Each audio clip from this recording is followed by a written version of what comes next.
Hi welcome to మనం TV. నేను మీ మనోజ్. మిర్యాలగూడ వాడపల్లి పిఎస్లో ఒక దారుణమైన సంఘటన జరిగింది. సో మిర్యాలగూడ వాడపల్లి పిఎస్లో నాగరాజు అనే ఒక కానిస్టేబుల్ ఆయన రీసెంట్గా 10th క్లాస్ గెట్ టుగెదర్ వాళ్ళ ఫ్రెండ్స్ ఎవరైతే ఉంటారో వాళ్ళందరితో పాటు కూడా ఒక గెట్ టుగెదర్ పార్టీ అనేది ఏర్పాటు చేసుకున్నారు.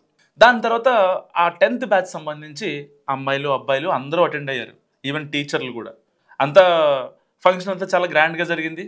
సో అప్పుడు 10th క్లాస్ వాళ్ళు కాబట్టి కొన్ని ఎమోషన్స్ క్యారీ అవుతూ ఉంటాయి అన్నమాట. లైక్ ఏం చేస్తున్నారు, మీకు పెళ్ళయిందా, పిల్లలు ఎంతమంది, ఇలాంటివి మాట్లాడుకుంటూ ఉంటారు.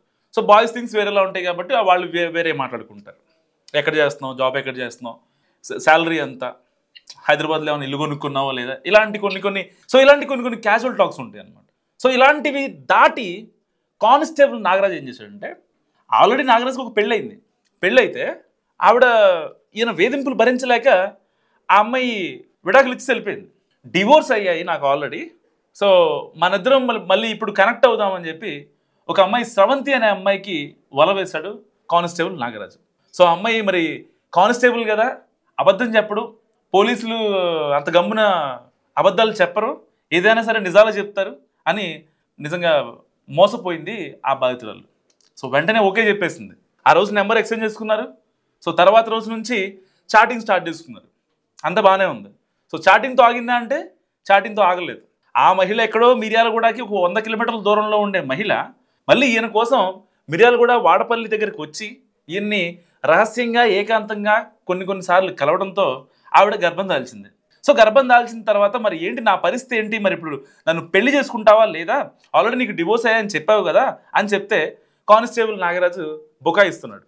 సో నా వల్ల కాదు, నేను చేసుకోను, నేను పెళ్ళయిందని చెప్పలేదు, డివోర్స్ అయిందని చెప్పలేదు, అయినా నేను నిన్నెట్లా పెళ్లి చేసుకుంటా అని చెప్పి ఇప్పుడు బుకాయించడంతో ఆ మహిళ రోడ్డు ఎక్కింది. ఏం చేయాలో అర్థం కాని సిచ్యువేషన్, చాటింగ్ కాన్వర్జేషన్ మొత్తం ఉంది.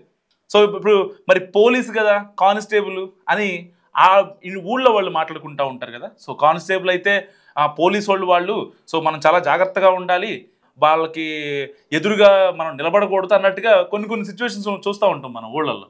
సో ఆ అమ్మాయి కొంచెం అక్కడే ఆ జోనర్లో ఆ అమ్మాయి ఆగిపోయి ఊళ్ళో వాళ్ళు చెప్పిన మాటలకి ఆ అమ్మాయి కన్విన్స్ అయిపోయి కొద్ది రోజులు ఆ అబ్బాయిని కనీసం ఏం అనడానికి కూడా ప్రయత్నించలేదు. గర్భం దాల్చిన మాట వాస్తవం, ఆ అమ్మాయి ఆయనతో ఉన్నమాట వాస్తవం, ఆ అబ్బాయి ఈ అమ్మాయికి మాయ మాటలు చెప్పిన మాట వాస్తవం. సో ఇవన్నీ వాస్తవాలు పక్కన పెడితే ఇప్పుడు ఆ అమ్మాయి రోడ్డు ఎక్కడానికి కనీసం ఊళ్ళో వాళ్ళు కూడా ఎవరు సహకరించని పరిస్థితి అనమాట. పోలీసు వాళ్ళని ఎలా అంటావు నువ్వు, పోలీసు వాళ్ళ మీద ఎలా బ్లేమ్ ఇస్తావు అని చెప్పి. అసలు ఆ గ్రామస్తులకైనా బుద్ధి ఉండాలి కదా కొంచెమైనా.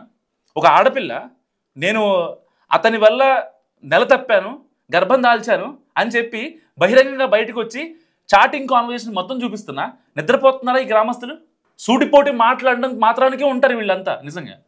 పోలీసు వాళ్ళు అయితే వాళ్ళు మనుషులు కదా. రవితేజ అంటాడు కదా, సిఐ కూతుళ్ళకి మొగుళ్ళు రారా అని చెప్పి. కానిస్టేబుల్ అయితే ఏం పడితే చేసేస్తారా? కానిస్టేబుల్ అంటే ఒక డిఎస్పీ ఒక ఎస్పీ కాదు. డిఎస్పీ అయినా, ఎస్పీ అయినా, ఎస్ఐ అయినా, సిఐ అయినా ఎవరైనా సరే మనం కట్టే ప్రాపర్ ట్యాక్సులతో వాళ్ళు శాలరీ పొందుతున్నారు. ఆ విషయాన్ని ప్రజలు అర్థం చేసుకోవాలి నిజంగా.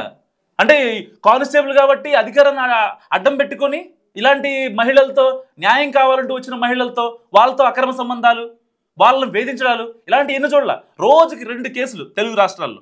పలానా పోలీసు, పలానా ఎస్ఐ, పలానా సిఐ, పలానా హెడ్ కానిస్టేబుల్, పలానా ఇన్వెస్టిగేషన్ ఆఫీసర్ మహిళను వేధించాడు, మా బాయ్ ఫ్రెండ్ నన్ను మోసం చేశాడని చెప్పి వస్తే అలాంటి మహిళల్ని ఎంతమంది చేసుకోలేదు?